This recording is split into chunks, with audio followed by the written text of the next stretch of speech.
내 인생에 용기가 되어준 한마디. 신은 털을 짧게 깎인 양을 향해서는 바람을 보내지 않는다. 허르헉은 몽골 전통 음식 중 하나로 양고기 찜 요리입니다. 긴 원통형 양은 솥에 소금과 양고기를 넣고 뜨겁게 달군 돌멩이를 한데 넣어 익혀 먹습니다. 어느 해 여름 몽골의 초원 강변에서 버틀과 허르헉을 먹게 되었는데 그날 양을 잡는 장면을 처음부터 끝까지 지켜보게 되었습니다. 몽골의 젊은 청년에게 붙잡혀온 양은 아무 소리도 내지 않았습니다. 자기를 익힐 돌멩이들이 벌건 모닥불에 달구어지는 모습을 보면서도 그저 무심한 표정이었습니다. 몽골 청년이 재빠른 솜씨로 칼로 명치 끝을 푹 찌른 후 손을 집어넣어 숨통을 끊어버려도 한순간 엷은 신음소리만 내다가 곧 숨을 거둘 뿐이었습니다.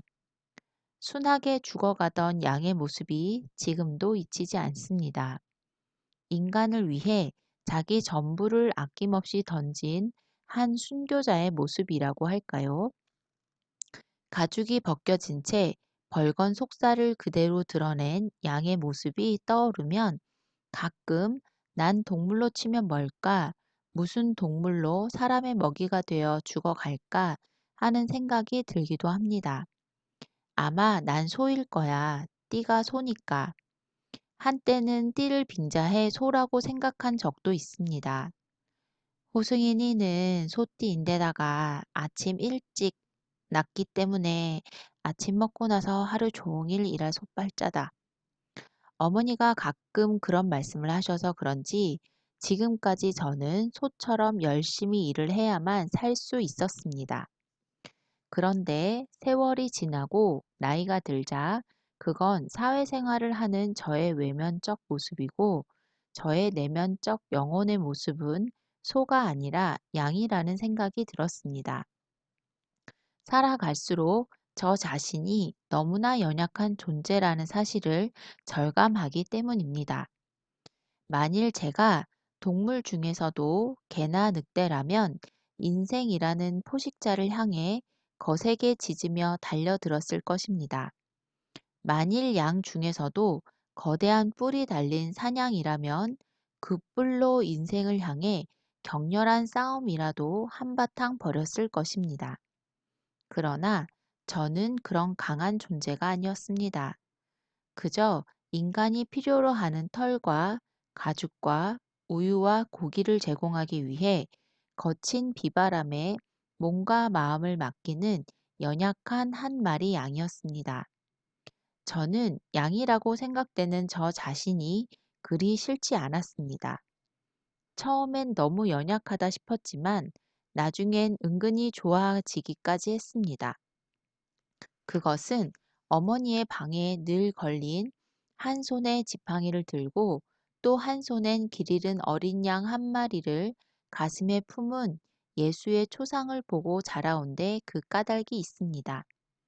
무심히 보아오던 예전과 달리 요즘은 그 그림 속의 어린 양이 바로 저 자신이라는 생각이 듭니다. 예수 품에 안긴 어린 양이 마치 엄마 품에 안긴 것처럼 안온하고 포근해 보입니다. 길을 잃고 헤매던 불안과 공포는 다 사라지고 무척 평화로워 보입니다. 그렇지만 그 어린 양은 언제까지나 예수 품에 안겨 있을 수만은 없을 것입니다.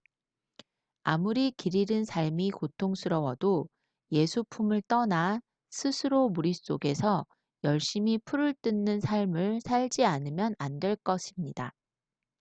저 또한 그렇습니다. 부모 품을 떠나 인생이라는 추위에 몸을 떠는 풀도 잘 자라지 않는 인생이라는 황망한 들판을 헤매며 스스로 풀을 뜯는 한 마리 어린 양입니다. 누군가가 제 털을 다 깎아버려 오돌오돌 추위에 떨며 먹을 풀을 찾아 헤매는 한 마리 어린 양의 모습. 그게 바로 오늘을 사는 저 자신의 모습입니다. 그러나 사막의 성자로 불리는 샤를르 드 푸코 신부의 책 주님과 똑같이에서 하느님은 털을 짧게 깎인 양을 향해서는 바람을 보내지 않으신다고 쓴 글을 읽고 제 마음이 편해졌습니다.